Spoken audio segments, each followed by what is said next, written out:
Senhoras e senhores, muito boa noite. Estamos começando mais uma edição do nosso Pense Nisso aqui na TIC TV, a sua TV regional, a sua TV que fala através da NET Claro para mais de 810 mil assinantes.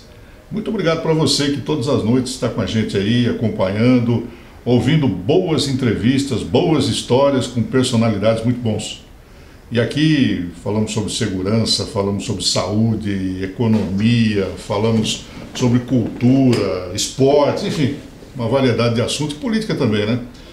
E hoje nós temos mais um bom convidado excepcional, um cara que tem feito um trabalho muito grande por São José dos Campos e por todo o Vale do Paraíba, um trabalho reconhecido e um assunto que eu tenho certeza que o senhor e a senhora vão gostar. E você, jovem também que nos acompanha.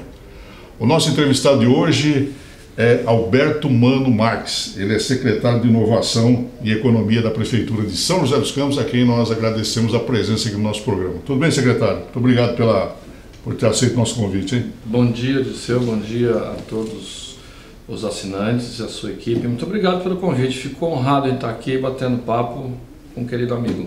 Legal. Vamos conhecer um pouquinho o nosso secretário, o Mano Marques. É natural de onde, Mano? Eu sou paulistano de nascimento, nasci em São Paulo, bem no centrinho, no bairro de Santa Cecília. Morei no Largo do Aroche até uns 2 anos de idade. Depois a minha família, meu pai mudou um pouco os negócios, a gente foi para a Zona Sul, perto da região do Brooklyn. Morava bem de frente com a fábrica da Lacta, dos chocolates, acho que eu sou chocolatra por causa disso. E aí disseram que aqui no Vale do Paraíba, São José dos Campos, tem uma fábrica de chocolate também, a Nestlé, mas vamos continuar lá em São Paulo. Não, eu estudei em São Paulo, né? Fiz a minha formação básica lá. A infância foi lá em São Paulo? A infância foi em São Paulo. Como é que é viver uma infância na capital paulista? Mano? Naquele tempo ainda solto, na rua, né? Carrinho de rolemã, futebol. Meu apelido vem de jogar futebol ali na beira do córrego das Águas Espraiadas, que hoje é uma belíssima avenida que vai até o Shopping Morumbi. Naquele tempo era um rio, e na beira do rio tinha alguns campinhos de futebol, e eu passei a infância jogando futebol ali com a turminha das favelas ali que habitavam a beirada do rio, e eu era humano. Aí dando uma chance para o secretário aqui, não faz muito tempo isso não, né? Não faz muito tempo. Eu sou de 64, né? Essa fase aí de jogar bola na rua com os meus amigos lá, talvez até 72, 74, né? Com os 10 anos de idade. Eu me lembro que eu quebrei o dedo uma vez na Copa do Mundo de 74, você sabe que eu gosto muito de esporte, né? Fui secretário de esporte aqui, acho que por conta disso, comemorando um gol do Brasil. Minha casa tinha, da sala para a cozinha, tinha uma escada, era um sobrado, né? E eu fui comemorar um gol do Jardinho, correndo assim, gol, chutei a escada, quebrei o dedo. Então assim, foi uma infância muito legal, muito solta, brincando na rua, futebol, corda, carrinho de rolemã, pisei em prego um monte de vezes. Isso é normal. E vivendo essa infância lá em São Paulo, batendo uma bolinha, correndo, chutando escada. Você tinha algum sonho de infância, mano? Eu sempre quis, né? Eu acho que os meus pais foram muito felizes desde pequenos, né? Nós éramos uma família simples, né? Nunca passamos necessidade, mas uma família simples. Meu pai era comerciante, ele começou com mercearia, depois pequeno supermercado, depois migrou para o setor de restaurantes. E ao longo da minha adolescência eu vi meu pai aumentar, né? O desenvolvimento econômico dele, né? Ele chegou uma época a ser sócio de 4 ou 5 restaurantes ao mesmo tempo. Era uma pessoa que trabalhava 20 horas por dia. E os meus pais incutiram na nossa cabeça, no meu irmão mais velho, eu sou do meio, e da minha irmã mais nova, a necessidade de um esforço de educação para que a gente pudesse melhorar de vida. Isso aconteceu com os 3 filhos, né? Eu tenho um irmão que é formado no ITA, que trabalha há 30 anos na Embraer, uma irmã que é ortodontista, formada em Campinas e hoje está na Austrália, e eu que sou engenheiro naval, formado na USP, e que depois a gente avança um pouco mais a conversa. Comecei trabalhando em São Paulo e depois de casado com as filhas pequenas, resolvi melhorar a qualidade de vida saindo da capital e vindo para São José, porque os meus pais já estavam aqui. Mas o seu sonho de infância era ser engenheiro naval? Meu sonho de infância era melhorar de vida com base em educação. Com o passar do tempo eu acabei derivando mais para as exatas, né? Me formei em engenheiro e fui trabalhar com navios. Gosto muito de barco, navio, plataforma de petróleo, e durante alguns anos eu trabalhei testando equipamentos, certificando navios. Uma determinada ocasião fui convidado, fui para a Itália fazer 15 dias de inspeção em alguns navios. Adorei, fiquei lá, trabalhava o dia inteiro e à noite passeava, foi muito legal, né?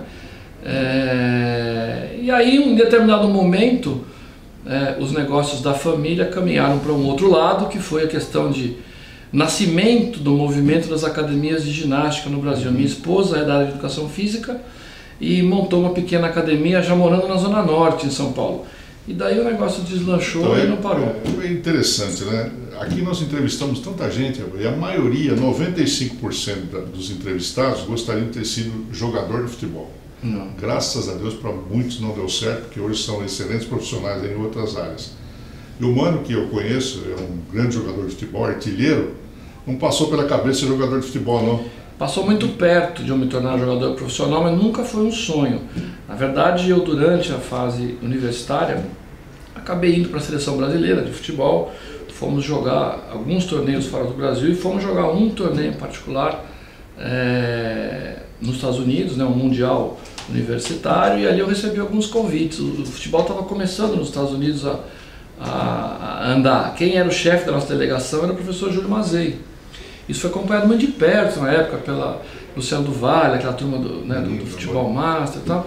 E aí eu tive alguns convites, eu quase virei jogador, mas uma conversa com meu pai, ele falou, olha, não é exatamente o melhor caminho, e ele tinha toda a razão. O futebol é para muito poucos excepcionais. Eu era um razoável jogador, não era um jogador de alto nível como a gente vê os que se dão bem na vida no Brasil. A média de salarial do jogador de futebol profissional no Brasil é baixíssima. Eu não vou chutar hoje 2, 3 mil reais. Essa é a realidade, né? 2 mil reais. Então assim, a realidade 1% tem aí um salário acima disso. Muito menos de 1%. Então assim, para os excepcionais, talvez fosse um sonho. Não era meu caso, eu me virava. Agora, o que é ser engenheiro naval? Quando eu entrei na USP, na Escola Politécnica de Engenharia, na verdade você faz 2 anos básicos, que todos os 600 alunos que entram fazem o mesmo curso durante 2 anos. Aí você tem a oportunidade de ter contatos com todos os segmentos, engenharia civil, engenharia de produção, engenharia química, engenharia elétrica, por aí vai. Engenharia naval, engenharia mecânica, engenharia de metalurgia. Então assim, durante esses 2 anos eu achei muito interessante algumas coisas que eu vivi me aproximando do curso de engenharia naval. E era o segundo curso mais concorrido, era engenharia eletrônica e depois o naval.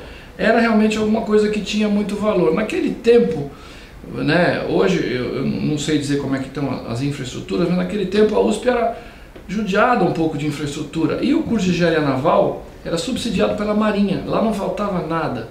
Lá os professores nunca faltavam, tinha material para tudo, os laboratórios eram novos, mobiliário perfeito, computadores. Então eu via uma diferença, por exemplo, para o curso de engenharia civil, que os prédios eram todos detonados. Não estou dizendo que era ruim, só que a infraestrutura era muito mais arrumada na engenharia naval. E era o segundo curso mais concorrido. Então eu fiz a opção, né, consegui acesso a esse curso e aí toquei e fiz muito bem.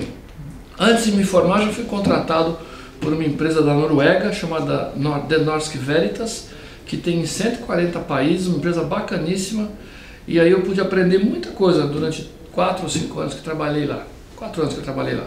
E daí, como eu disse, né, os negócios da família começaram a crescer para esse lado das academias de ginástica que estavam começando. A minha esposa, com 21, 22 anos, já tinha 80 funcionários e uma crise nervosa, de estresse, eu precisei ajudar. Aí eu fiquei trabalhando parte do tempo como engenheiro, parte do tempo ajudando na academia de ginástica, que foi crescendo, crescendo, crescendo. Depois nós nos juntamos com um grande grupo empresarial para expandir esse grupo de academias pelo Brasil afora, e aí não parou mais, aí é muito trabalho. Legal, o bate-papo de hoje está sendo com o Alberto Mano Marques, ele que é secretário de Inovação e Economia da Prefeitura de São José dos Campos. Esse moço paulistano teve a infância e vida lá em São Paulo, foi para a Itália, engenheiro naval. Como é que ele veio aparecer aqui em São José dos Campos? Daqui a pouquinho, logo após o nosso intervalo comercial.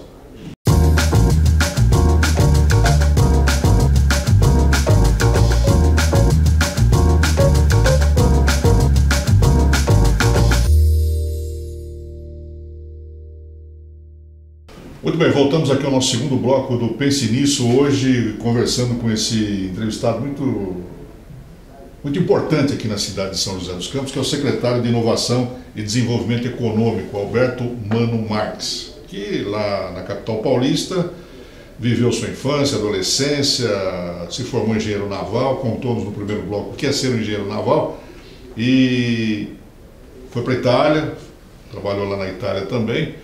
E aí um dia apareceu São José dos Campos na sua vida, como, Mano? Os meus pais, eu desde 2 anos de idade, nós tínhamos uma casinha na Praia do Lázaro, né, próximo de Ubatuba, entre Caraguá e Ubatuba. Pra você ter uma ideia, as minhas primeiras imagens que eu lembro na minha cabeça, assim, de pequenininho, com 2, 3 anos de idade, são lá. Né, eu me lembro, estou vendo aqui perfeitamente a imagem, não tinha nenhuma casa naquela quadra, tudo cercado de arame farpado, eu correndo de um galo, brincando com um galo que queria me esporar, né? Tudo chão de areia, as ruas de areia.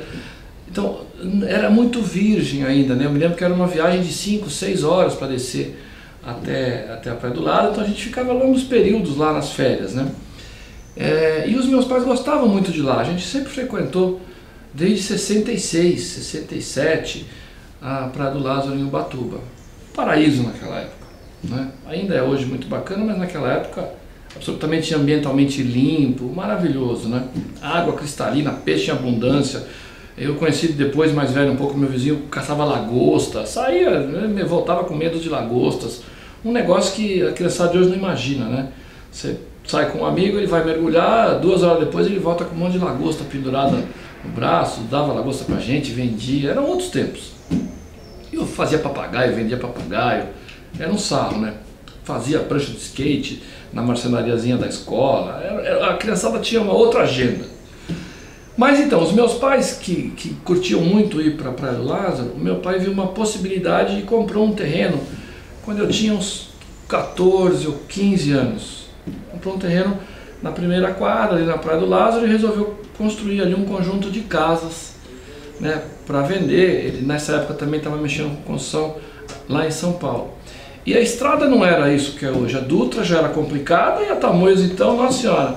Então era muito custoso para o meu pai fazer essa viagem de São Paulo ao Ubatuba e tinha que ir quase toda semana por causa da obra.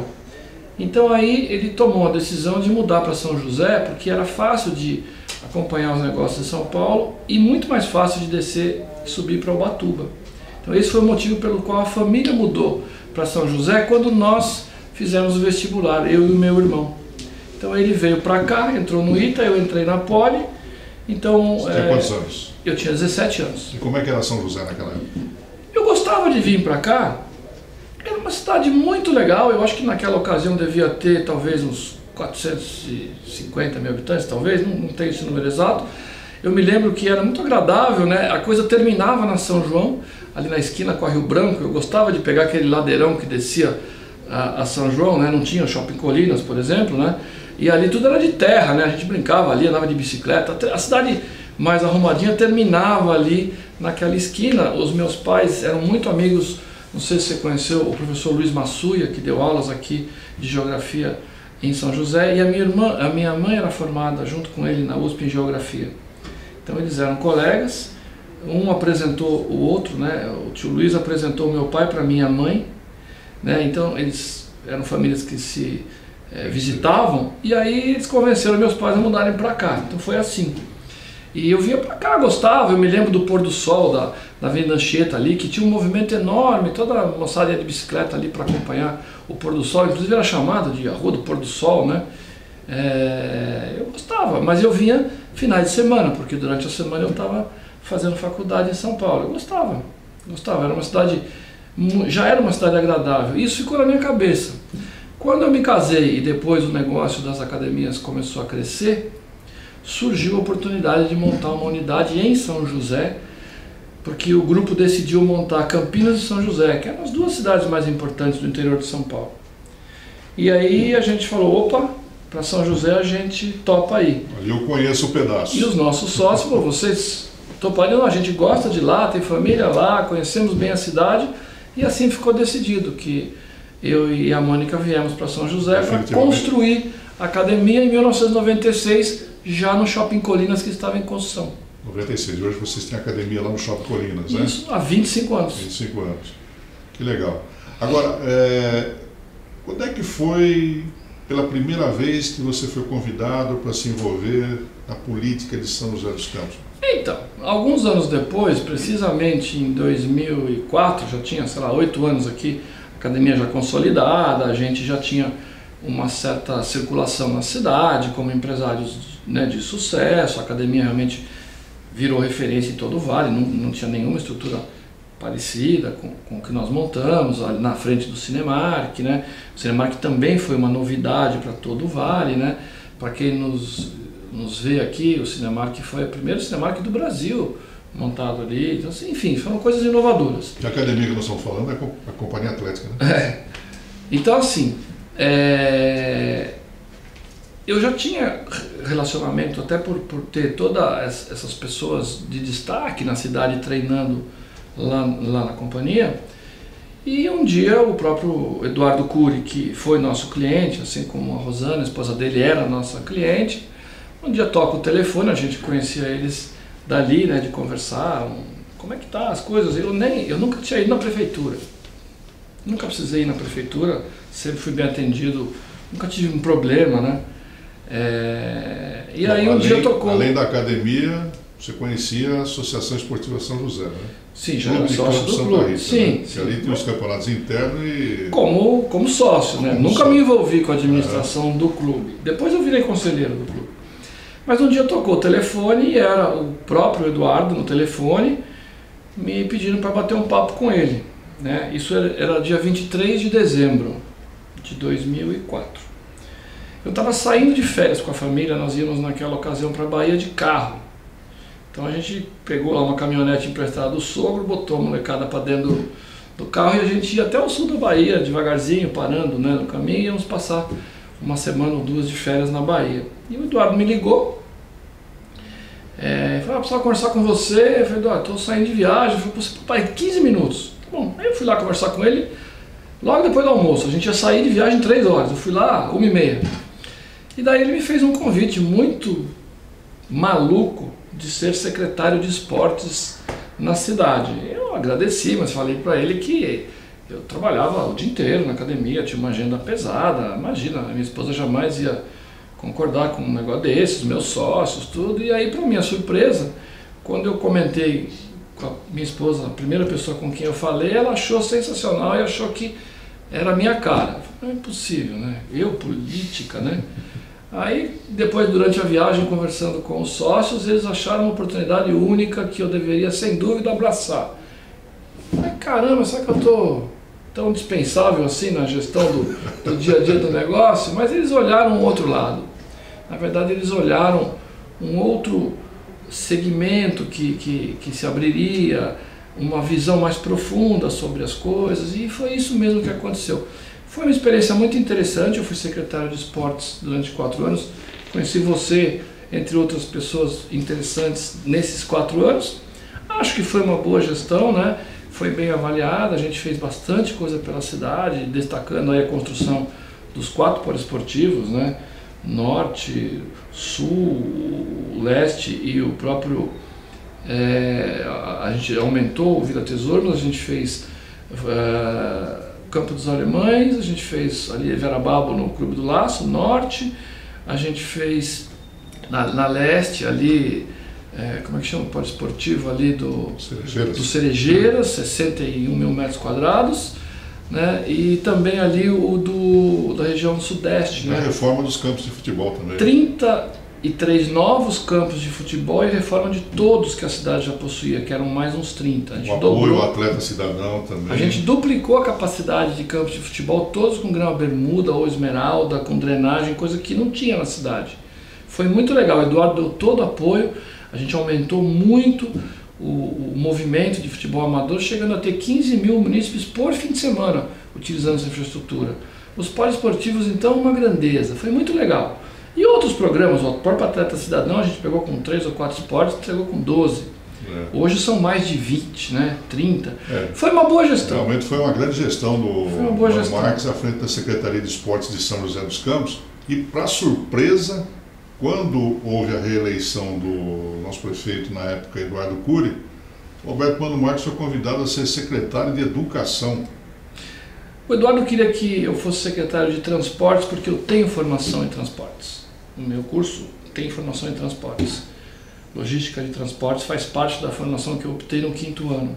Você podia ser secretário de transportes, eu fui secretário de transportes. Falei, Eduardo, muito obrigado, agradeço a experiência, a missão cumprida, agora eu preciso me focar aqui na empresa, meus sócios já me deram 4 anos de licença, minha esposa também, porque quando a gente vai para a prefeitura com a devida dedicação e virtude que o cargo exige, que não é o caso muitas vezes de algumas administrações que a gente vê por aí, mas foi o caso do Eduardo, como é o caso do Felício, né, do secretariado de dedicação integral, você abandona muito a família, abandona, no meu caso tinha empresa, né, então eu vou voltar, tal.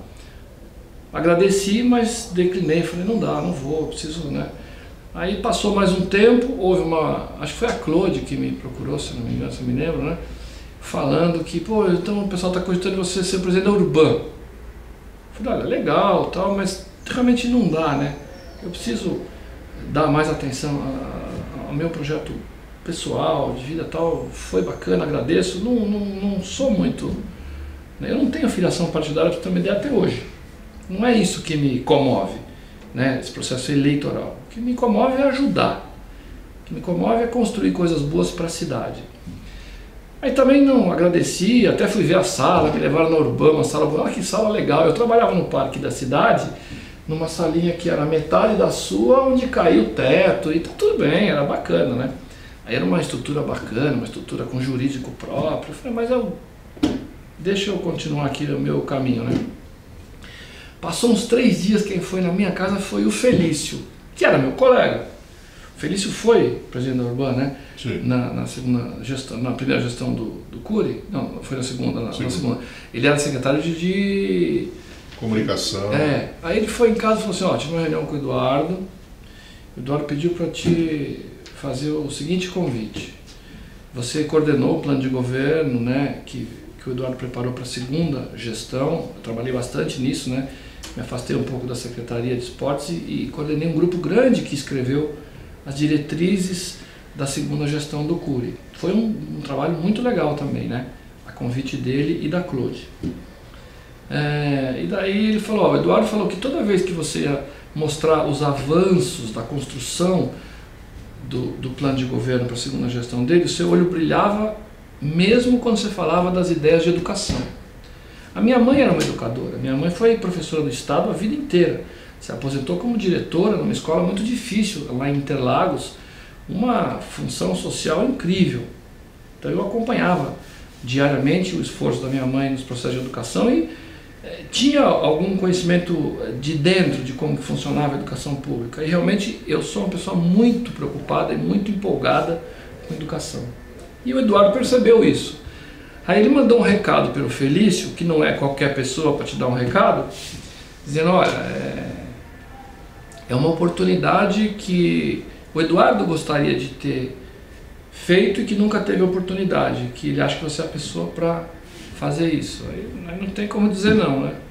Aí eu tive que aceitar de bom grado e acho que foi uma gestão também muito interessante de 4 anos na educação, com construções interessantes de municipalização de uma dúzia de escolas. A gente passou de 3 para 11 escolas em tempo integral, construímos mecanismos de avaliação de performance dos alunos comparáveis com o PISA europeu. A gente escreveu um currículo da rede municipal, que foi devidamente engavetada pelo governo que veio na sequência, um crime contra a educação feita nesse município, né? 700 professores se envolveram em 1 ano e meio de reuniões e uma consultoria com 23 profissionais para construir um currículo básico para toda a rede da nossa cidade. Isso não existia. Cada escola tinha liberdade para ensinar da maneira e na sequência que entendia ser a melhor. Isso numa rede não funciona.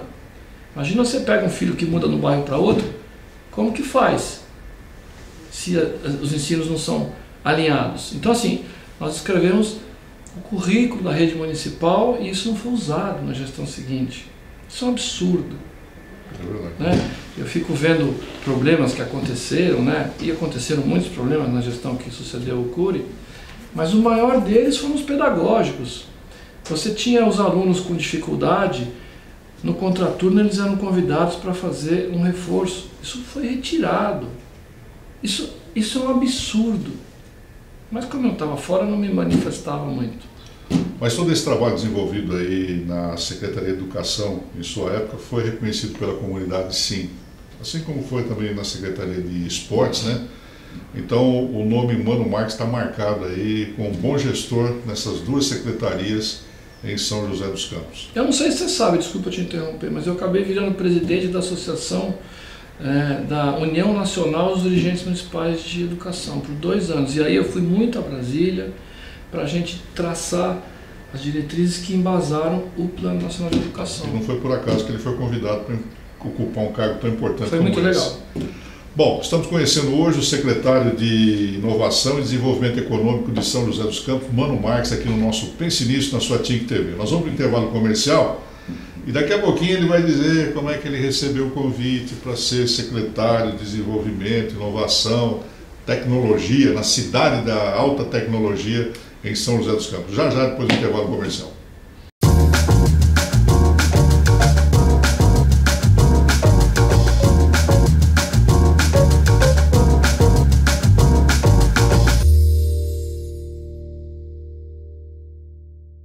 Muito bem, voltamos aqui ao nosso terceiro bloco do Pense Nisso na sua FINC TV. Muito obrigado a você, senhora, você jovem que nos acompanha todas as noites aqui através dos canais 25 e 525 da NET Claro.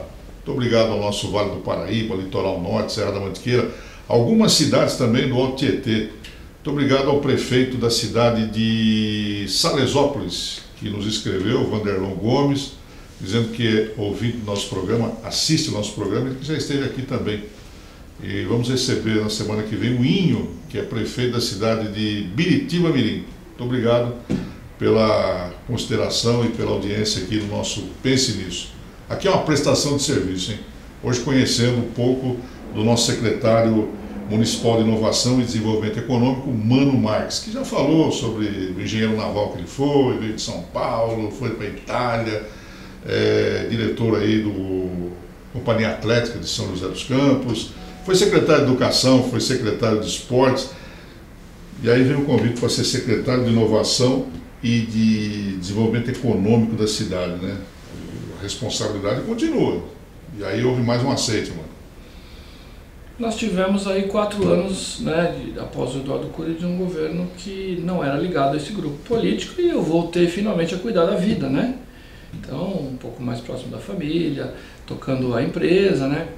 Mas aí chegou no final dessa gestão, esse grupo político que eu considero muito compromissado com a cidade, né, resolveu indicar aí para concorrer na eleição seguinte, para melhorar os processos de gestão que iam muito mal das pernas na cidade, uma pessoa com o perfil do Felício, né? Que já tinha sido meu colega secretário por 8 anos. O Felício montou um time incrível, diferentemente do Eduardo. Ele pegou 4 pessoas para escrever as ideias centrais do plano de governo dele, caso fosse eleito, né? E essas pessoas começaram a interagir com lideranças na cidade, com as melhores cabeças da cidade, começaram a escrever o plano, e quando isso já estava maduro, do meio para o fim, um dia ele me ligou e falou assim: você podia dar uma olhada, porque você teve experiência com esse processo de construção do plano de governo para o Cury, você podia dar uma olhada, né, ver se está tudo bem, se falta alguma coisa relevante e tal. Eu falei: claro, imagina, me sinto honrado, né? Vamos contribuir assim. Aí lá fui eu, foi até na sede do PSDB essa conversa, eu fui lá, né? Nunca ia lá, né? Fui lá e uma noite lá e fiquei lá um tempinho olhando lá as coisas com o Felício. Falei: deixa eu levar para dar uma estudada, né? Aí li os materiais e tal, e a gente em casa conversa de tudo, né? Eu tenho 2 filhas brilhantes, né? As 2 empresárias, né? A Luísa aqui já gerando empregos na cidade para mais de 100 pessoas, e a mais nova, que é a Aline, acabou ficando mais para São Paulo, mercado financeiro e tal. as duas muito inteligentes e tal, e aí eu comentando as coisas em casa, pai, e a modernidade dessas coisas, né? E essa questão das startups e tal? Eu digo, é verdade, isso não tá, isso é um fenômeno novo que está, né, para o Brasil muito novo, Vale do Silício já é um pouco mais maduro, isso não está muito claro aqui, é um bom ponto. E aí eu fiz uma série de sugestões para o Felício no plano de governo ligados a essa inovação tecnológica, ao mundo digital, computação em nuvem, processos de indústria 4.0, fomento à inovação, às startups. Fiz uma série, fiz outros comentários também. Eu tive o cuidado de pegar um rapaz que eu acho que é excepcional, servidor público dos quadros da educação, né? Ele já era líder dos orientadores, né? Enfim, era um excelente educador lá, com quem eu convivi 4 anos, o Márcio Catalani. Eu falei, isso tem um monte de gente para você conversar também na educação, que podem enriquecer o que você está planejando aqui, mas conversa com esse, rapaz. Levei o Márcio lá no outro dia, ficamos horas conversando. O Felício se interessou demais pelas questões de educação que estavam postas ali e emendou vários conceitos que nós discutimos naquela noite ali. Eu tinha uma boa bagagem por ter sido secretário, e o Márcio, de carreira, uma visão muito moderna e muito profunda de educação. A gente também contribuiu ali com várias coisas que foram para o plano de gestão do Felício. E a retaguarda das filhas também, né? Importante. As filhas deram palpites mais na questão da modernização do ambiente de negócio. Olha que legal. Legal. Né? Então eu fui lá e dei um monte de sugestões, emendei com outras. E aqui ia colar uma pinceladinha do esporte, uma pinceladinha, as coisas que como cidadão eu entendia que podia contribuir. E várias contribuições, para minha felicidade, foram incorporadas ao plano de gestão quando eu o li durante a campanha. Né? Várias delas foram, especialmente no capítulo Inovação e Desenvolvimento Econômico, que na verdade não tinha o nome de inovação. A secretaria que se tinha a Secretaria de Desenvolvimento Econômico. E por ter contribuído, um dia o Felício me chama lá depois de eleito, né? E falou, precisamos encontrar um nome. Eu falei, eu dei 1 ou 2 sugestões de pessoas que eu acho que poderiam ser bons secretários de desenvolvimento econômico. Eu sou fã de carteirinha do Melo. Eu falei, você devia convidar o próprio Melo. Eu falei, não, tenho planos para o Melo em outra pasta. Tá bom, porque o Melo é um craque do desenvolvimento econômico, né? Na verdade, eu queria que você tocasse. Eu falei, eu não não, é importante por isso. E a cidade estava num momento muito difícil. O Felício assumiu um abacaxi do ponto de vista econômico, né? Aí, de novo, eu conversei com a minha esposa, ela falou, todo mundo tem que ajudar a recuperar a cidade. A cidade tá, esse pessoal é meio gafanhoto que passou por aqui, esse pessoal é meio gafanhoto, né? E tá ruim. Isso reflete nas contas das empresas, inclusive da nossa. Então, assim, acho que dá para conciliar, é um momento melhor, a gente está mais tranquilo por uma série de motivos do grupo e tal. Minha esposa viajando menos, mais locada aqui. Então, beleza. Então, tá bom. Então, vou aceitar. Aceitei, honrado o convite. Falei, só que é o seguinte, a secretaria precisa chamar Inovação e Desenvolvimento Econômico, porque é disso que se trata. Ele falou, porque você vai ver o conteúdo de inovação que a gente vai conseguir produzir. Então, eu acho que a contribuição que eu pude dar nos primeiros 4 anos foi muito no segmento de inovação. Nós dobramos o parque tecnológico em 4 anos. Dobramos aquele programa maravilhoso de inovação que já tinha aí 12, 13 anos de vida, agora está com 16, 17 anos de vida. Nós dobramos a pujança do parque em 4 anos, com um orçamento menor do que o que ele consumia. Até teve uma matéria, o pessoal aí de uma televisão foi fazer, indignados, né, porque como que o prefeito reduziu o orçamento da Ciência e Tecnologia? Aí eu mostrei para ele, apesar da redução do orçamento, os números dobraram. Tem 2 vezes mais empresas, pessoas ligadas às empresas, eram precisamente 970 pessoas diariamente ligadas às empresas quando o Felício assumiu, e na oportunidade dessa reportagem já eram 2.000. Dobrou a quantidade de Dobrou empresas. Gastando menos, né? Dobrou gastando menos. Vocês estão reclamando disso? A matéria é essa? Aí o repórter perdeu um pouco a base e não fez a matéria. porque a matéria era para bater, né? Porque como é que diminui o investimento na ciência e tecnologia? Né? É porque você otimizou e depois ele foi crescendo. Bom, nós entrevistamos aqui no nosso programa o prefeito Felício, falamos com o vice-prefeito Anderson também, tivemos o Melo no programa passado, e todos eles falam com orgulho do Parque Tecnológico, né, que é um modelo para o país. Né? Tem muitos estados que não têm um parque tecnológico como nós temos, estado, né, secretário? Agora, o senhor falou de startup aí, essas startups estão crescendo cada vez mais aqui no nosso Parque Tecnológico, né? Então fala um pouco dessa inovação que o senhor trouxe para o Parque Tecnológico. Isso já acontecia no parque, né? Não que a gente inventou nada disso, né? O Parque Tecnológico já tem uma tradição de trabalhar com startups. A maneira de trabalhar, o sucesso e a atração de empresas de médio e grande porte para interagir com as startups é que foi o grande pulo do gato. Então o parque, né, já tinha uma tradição com um belo de um projeto de incubação, o próprio Secomp que se juntou ao parque institucionalmente, né? Mas faltava o hardware estava lá, o que faltava era uma melhoria do software, o funcionamento disso tudo, e as equipes do parque realmente avançaram muito com essa construção, e hoje você tem no Nexus, né, uma tecnologia única no Brasil, o hub de inovação do Parque Tecnológico, que se chama Nexus, ele é reconhecido como o mais exitoso, né? Quando você olha pré-incubação, pós-incubação, aceleração, é espetacular o trabalho que é feito lá. Hoje nós estamos falando em torno de 320, 330 empresas que gravitam em torno do parque. Hoje você, com felicidade e orgulho, diz, olha, nós temos o Centro de Inovação da Nestlé aqui dentro, nós temos a Avibrasa aqui dentro, a gente tem a nova instalação da ATEC aqui dentro, a gente atraiu a CIAT para cá. São todas empresas dos setores de alimento, de defesa, de controle de espaço aéreo, né, que demandam trabalho das menores, né?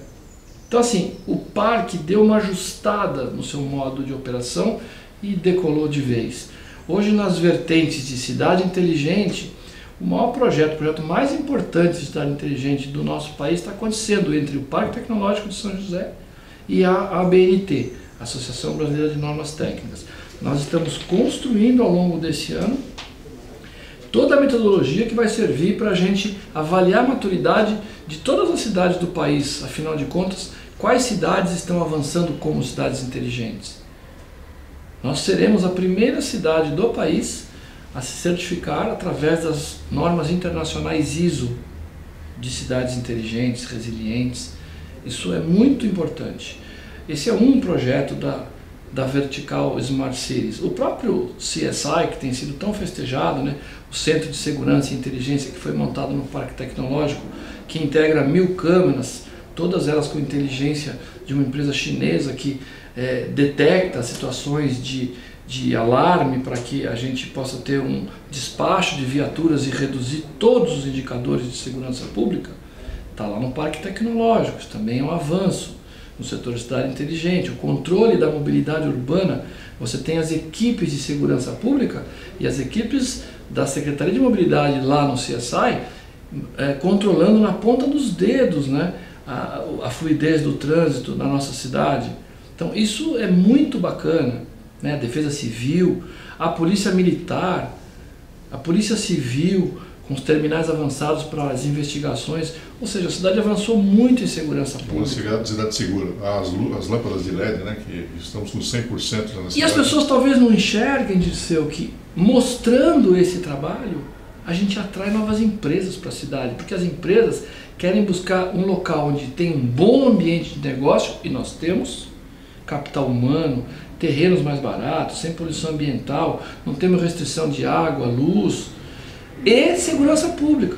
E aquele prédio da Tecelagem Paraíba, para buscar mais startup para aquele local também? Então, lá na Casa do Café, nós fizemos uma obra e na primeira gestão do prefeito Felício havia um compromisso de lançar lá um núcleo chamado Startup São José, que é complementar ao que se faz no Parque Tecnológico. O Parque Tecnológico né?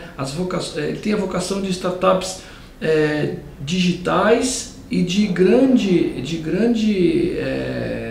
conteúdo tecnológico. Às vezes a maturidade de uma empresa ali pode levar 6, 8, 10 anos. Na Startup São José da Casa do Café, a gente procura essas startups mais ligadas às soluções do mundo do dia a dia, da economia criativa, colaborativa. Então, ali você tem soluções educacionais, você tem ali geração de conteúdo digital, web design, você tem games, né, que é uma coisa que tem algumas empresas de games, a própria Bip Bip, que é uma empresa de compartilhamento de carro elétrico. Então, é diferente e complementar, né? É um outro núcleo, assim como o Parque Tecnológico da Univap, também tem dezenas de empresas de alto valor tecnológico lá incubadas, né? Então, são núcleos de inovação que se conversam, são complementares. E isso se complementa com serviço, trabalho, né? Geração de emprego. Então, se você for computar hoje, né, as meninas tinham razão, né, a contribuição dessas centenas de startups que estão na cidade, eu vou te dar, se você me permite aqui nominar uma ou duas delas, se você pegar, por exemplo, a Quero Educação, ela tem 600 funcionários trabalhando, uma empresa de sucesso absurdo, uma das maiores startups do Brasil, um unicórnio, com investimento de fundo americano, um sucesso, não é?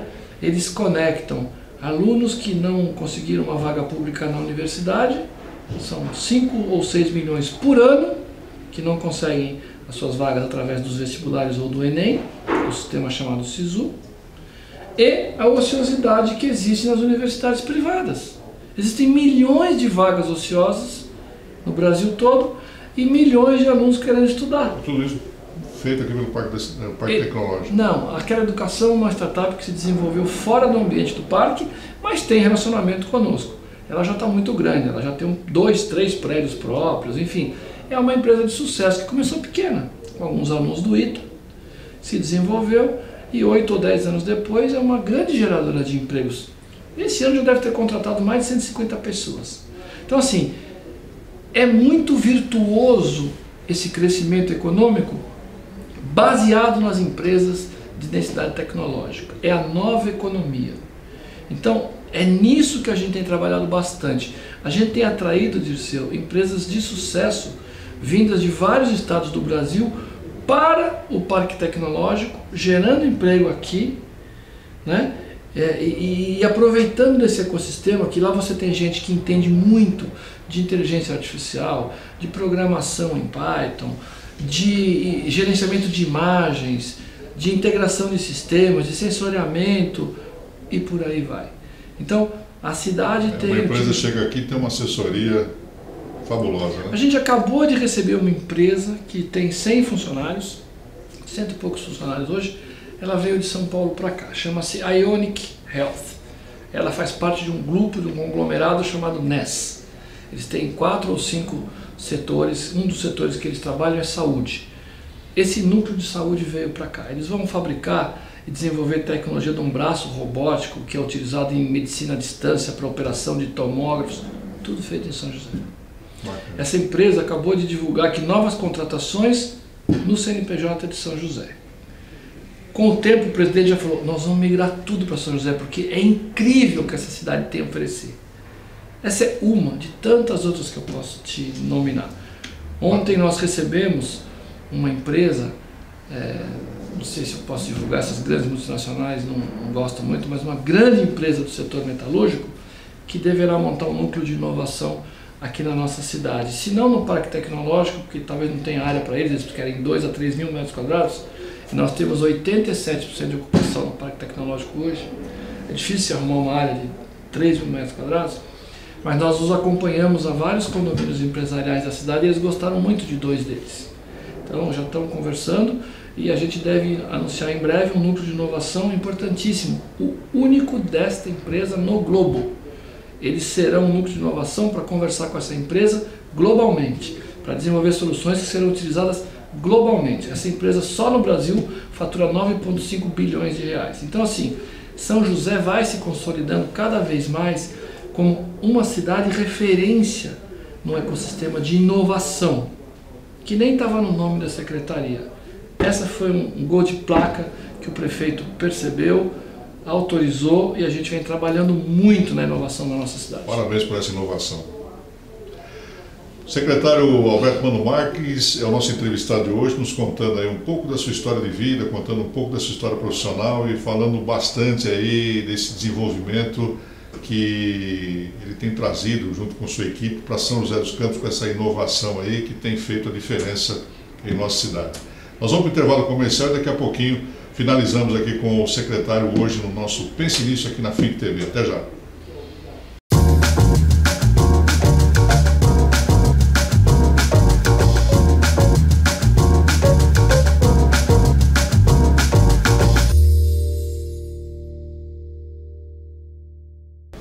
Bem, voltamos ao nosso quarto e último bloco aqui na FIC TV, no nosso Pense Nisso, hoje conversando com Alberto Mano Marques, ele que é secretário de Inovação e Desenvolvimento Econômico da cidade de São José dos Campos, essa cidade que é um orgulho para o país, capital do Vale do Paraíba, uma das mais importantes do país.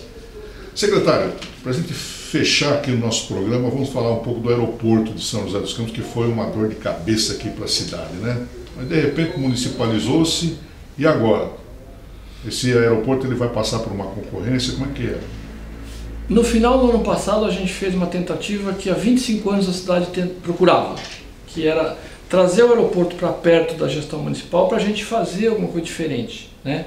Em que pese, né, a gente reconheça aí os esforços da Infraero, ela é uma empresa que administra 50 e tantos aeroportos e tem aeroportos gigantescos e o nível de atenção para um aeroporto pequeno como o nosso é limitado. Então a gente queria... Isso foi concedido pelo governo federal na virada do ano. A gente, 20 de dezembro, assinou um convênio de delegação e nesse convênio de delegação estipulou-se o ano de 2021 exatamente para fazer todo o processo, né, de manifestação pública de interesse, os estudos técnicos, a licitação e a escolha do futuro. Escolha não, né? Haver um vencedor do futuro concessionário para tocar o aeroporto, um privado que vai poder manobrar o aeroporto com muito mais facilidade e modelos de negócio mais flexíveis do que uma estatal pesada como a Infraero. Então é isso que nós estamos no final desse processo, a gente já passou pelas primeiras fases, os estudos foram preparados, já a comissão de notáveis que a gente criou, o reitor do ITA, o diretor da FATEC, o representante das empresas aeronáuticas em todo o país, mais 2 pessoas da prefeitura, né?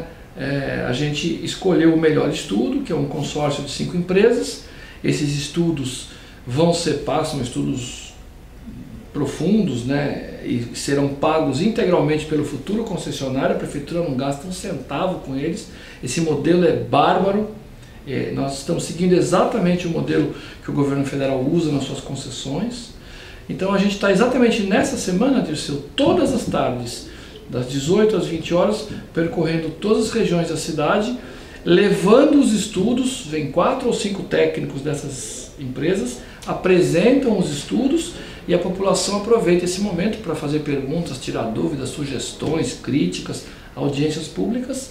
Finalizado esse processo de audiência pública, e a gente deve encerrar a consulta pública no final do mês, as pessoas podem contribuir, mesmo não indo às audiências. As audiências são transmitidas online, pelo YouTube, pelo Facebook da Prefeitura, mas mesmo assim, se a pessoa quiser fazer uma contribuição até o final do mês, pelo e-mail da concessão OK, a gente encerrará por volta do final do mês o período de consulta pública e aí é preparar o edital para licitar no mês de setembro o aeroporto. A nossa expectativa é que em outubro, meados de outubro, a gente tem aí o vencedor da licitação. A gente não tem bola de cristal, não sabe se vai haver disputa jurídica ou não, mas de toda sorte, se tudo correr bem, meados de outubro a gente tem um novo operador privado para o aeroporto. Ele vai ter 2 meses para interagir com a Infraero, novembro, dezembro, numa transição tranquila, e aí assumir a chavinha, ser virada no dia 31 de dezembro, a partir de 1 de janeiro, o aeroporto sob concessão de um privado. A prefeitura continua responsável por acompanhar tudo, mas a gestão de um privado. A ideia é um aeroporto de carga e passageiro.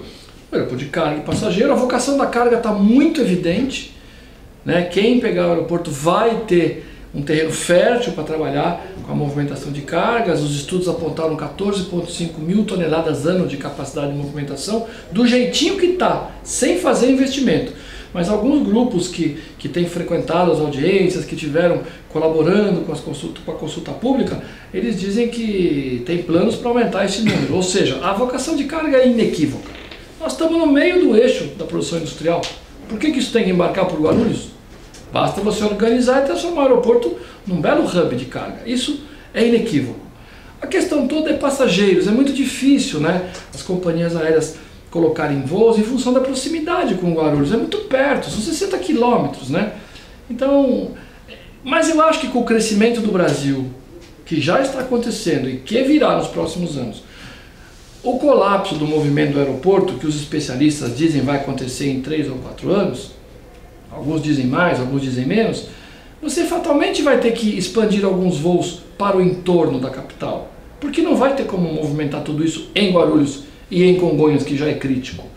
Então, assim, São José... E aí facilita a proximidade de São José, né? São José e mais 1 ou 2 aeroportos que estão aí são os candidatos naturais à colocação de voos para desafogar Guarulhos. Então, assim, é uma boa aposta também para passageiros. Também não estamos achando que vai ter 50 voos de passageiro por dia, mas cá entre nós aqui, se tiver 4, 5, 6, 7 voos, né, diários que nos conectem com o Sul, sei lá, um voo para Curitiba ou Porto Alegre, quem sabe Floripa, né, com viés mais turístico, os outros 2 mais de negócio, quem sabe, né, um voo, os voos naturalmente vocacionados aqui, que são Brasília, Rio de Janeiro, Belo Horizonte, e um para o Nordeste, que me parece ser Recife ou Salvador, são 5 voos, 5, 6 voos. Se a gente tiver uma frequência semanal razoável desses voos, e por que não sonhar alto, já que o aeroporto ele já é internacional para cargas?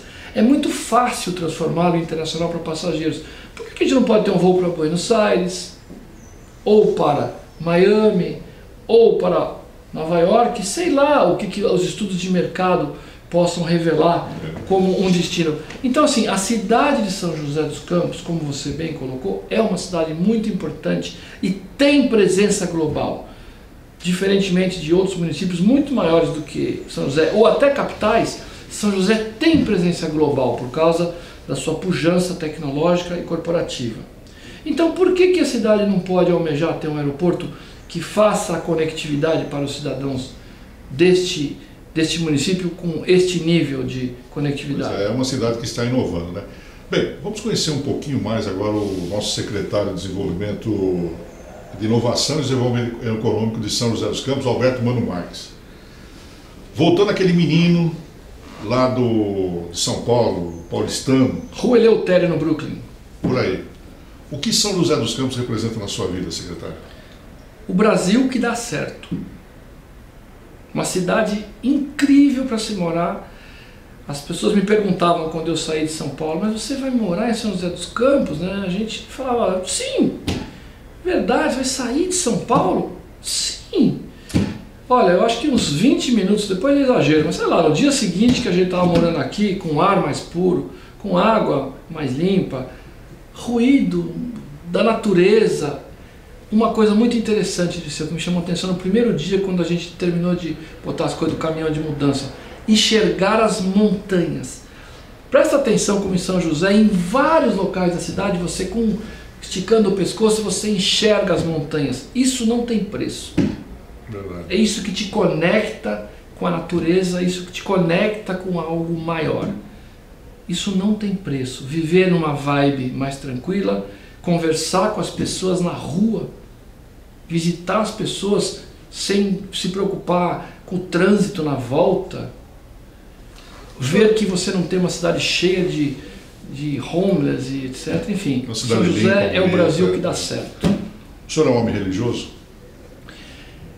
Do ponto de vista de religião, de praticar, de ser um cristão assíduo às missas, não.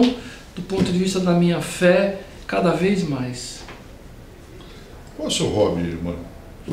Tenho vários, né? Hoje eu gosto muito de jogar golfe. Eu aprendi, né, que é um esporte completo, um esporte que você consegue jogar até o final da vida. Devagarzinho ele vem substituindo o futebol, o tênis, que são esportes maravilhosos, mas que exigem mais das articulações e tal. Eu gosto muito de jogar golfe, é um hobby, e o outro é andar de bicicleta com a família. Bom, é um engenheiro naval, é um homem que conhece esportes, conhece cultura, educação, foi secretário de Educação, agora inovação, desenvolvimento, alta tecnologia. Agora, como é que é o Alberto Mano Marques na cozinha? Essa é uma novidade que a pandemia resolveu. Sua esposa deve estar assistindo. Então, não, mas ela vai lá, você pode entrevistá-la depois. Aliás, é uma entrevista incrível, porque a Mônica representa a Organização Mundial de Saúde no setor de academias no globo, é uma mulher incrível, incrível. Durante a pandemia, surgiu essas brincadeiras, que as pessoas estavam mais confinadas em casa, e um monte de amigos meus aprenderam a cozinhar. Nós da prefeitura, os secretários, os servidores, nós não tivemos esse negócio de home office.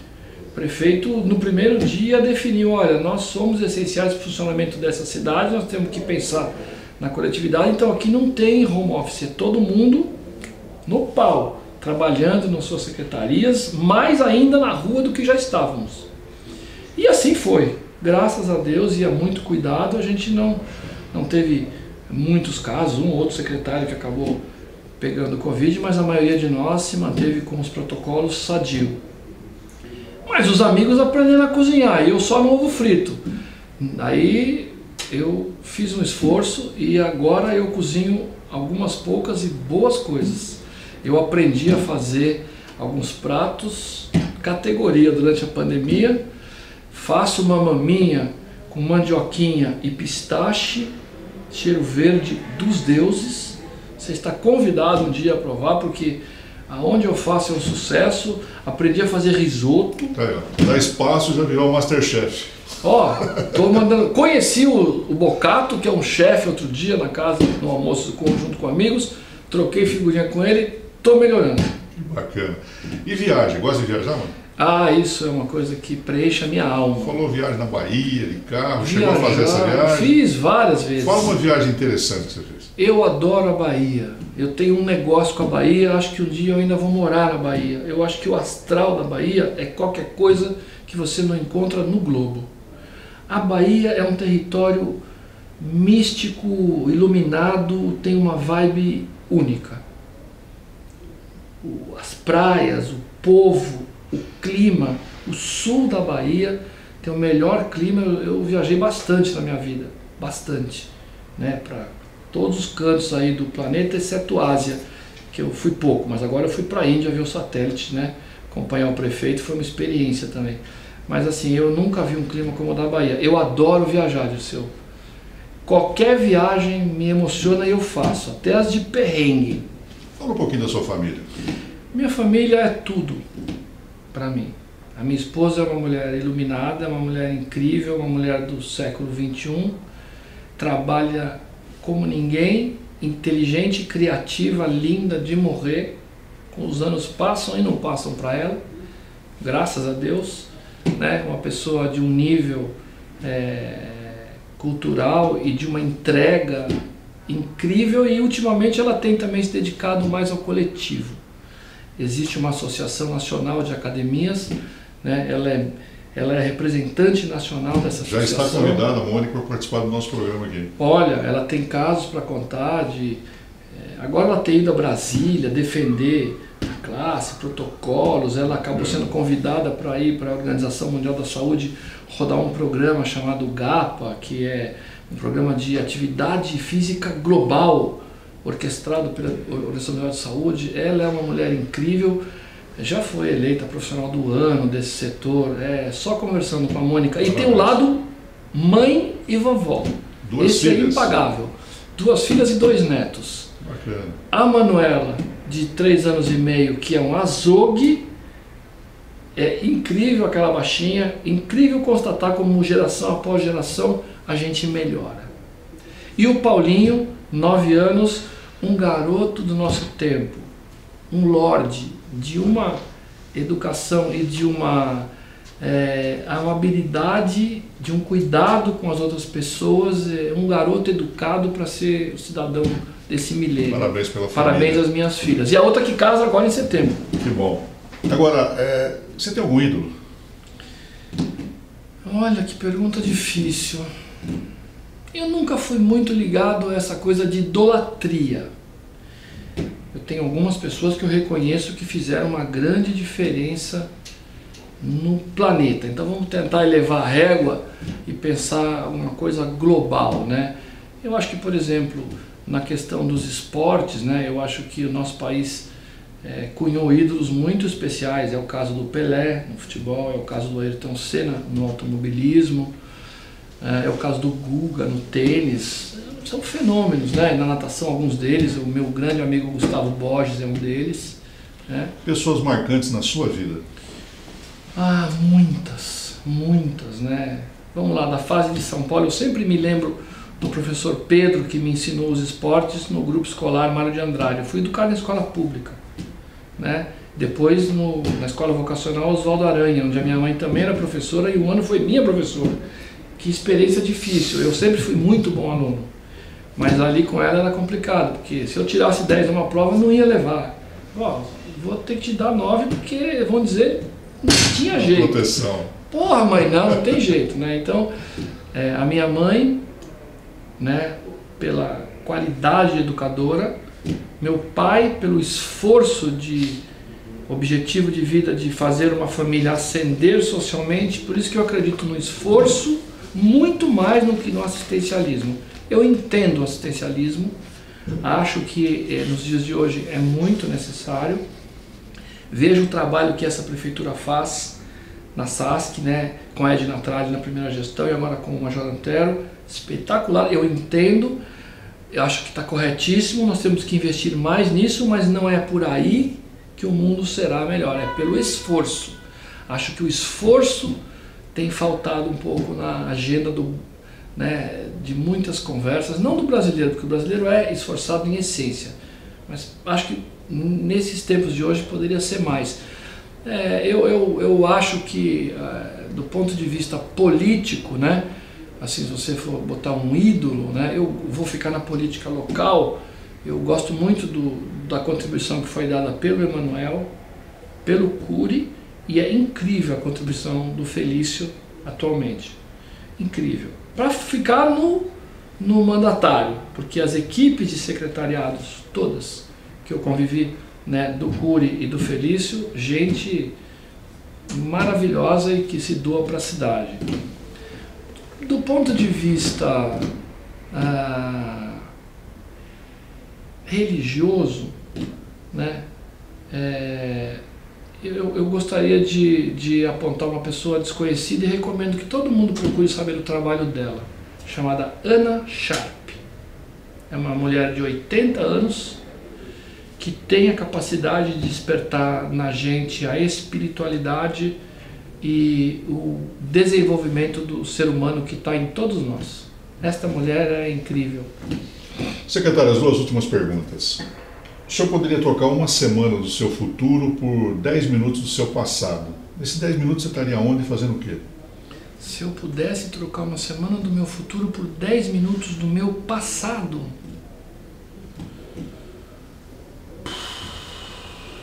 eu estaria com os meus pais no restaurante La Fornarina, na Praça Rui de Amorim Cortez, tomando um sorvete no sábado de tarde, depois de jogar futebol com toda a equipe na várzea lá do restaurante, que a gente jogava campeonato de restaurante. Eu tinha 12, 13 anos, jogava no meio dos adultos e me virava. E a gente voltava, tomava um sorvetão. Era muito especial a gente meter a mão na cumbuca lá, né? O restaurante, antes de abrir o movimento do restaurante, era umas 11 da manhã, né? A gente metendo a mão naquele sorvetão com meu pai, com a minha mãe e com meus irmãos ali. Muito especial. E uma grande saudade?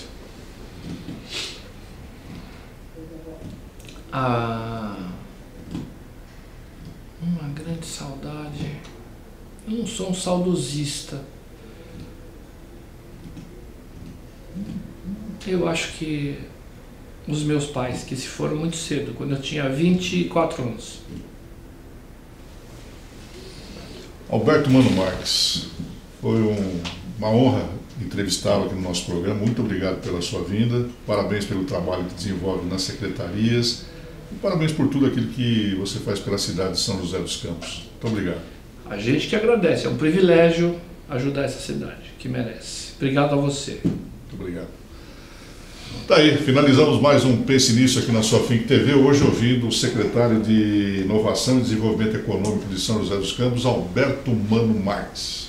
Muito obrigado a você que nos acompanhou e amanhã às 10 da noite mais uma edição do nosso Pense Nisso com mais um entrevistado importante como foi hoje Alberto Mano Marques. Muito obrigado, até lá.